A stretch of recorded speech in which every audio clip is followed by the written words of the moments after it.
Meredith Warshaw. Thank you so much for coming today. Thank you, Janine. It's a pleasure to be here. Now, you're involved in all sorts of things. Why don't you tell us a little bit about your background?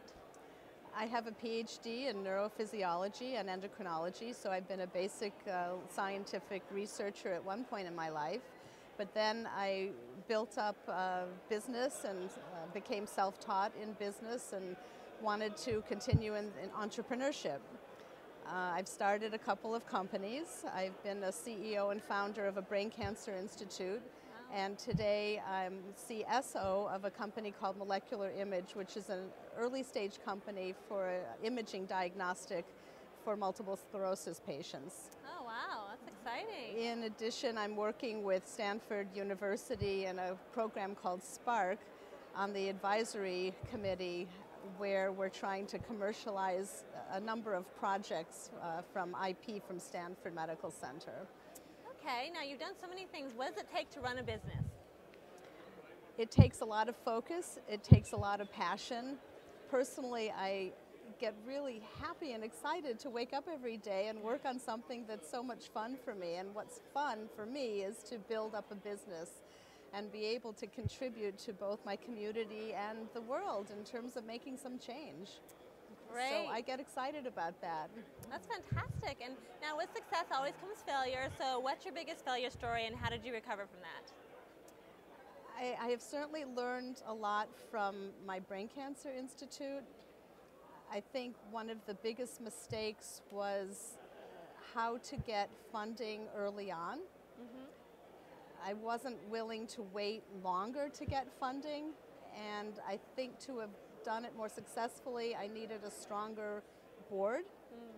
And while I had a very large network in the business community, in this case in Palo Alto, I needed to have more mentorship and stronger board to really get that funding down pat faster. Okay, interesting, interesting. And what about mentorship? What's the best mentor you've ever had, and why was that person the best? I'm constantly growing my list of mentors. That's so hard to answer. Right now, I'm finding that this whole advisory board at Stanford at Spark have now become my best mentors.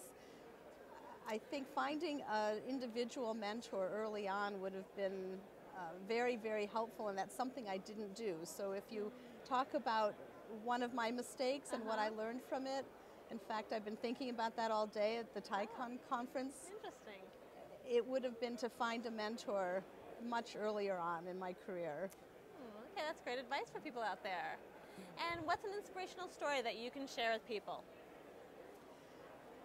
The reason I started the Future Brain Cancer Institute was on a personal note, and I was taking a plane back from New York City to San Francisco and read an article in a magazine. I don't remember if it was Fortune or Money or Forbes or something like that, and it had to do with a gentleman who was very well funded himself, who started some projects that were pretty interesting and took a lot to create. And I thought to myself, if he can do that, I can do that. And that was actually my inspiration for starting the Brain Cancer Institute. Wow. That's fantastic. Well, thank you so much, Meredith. Thank you for being here with us today. Thank you, Janine. Pleasure.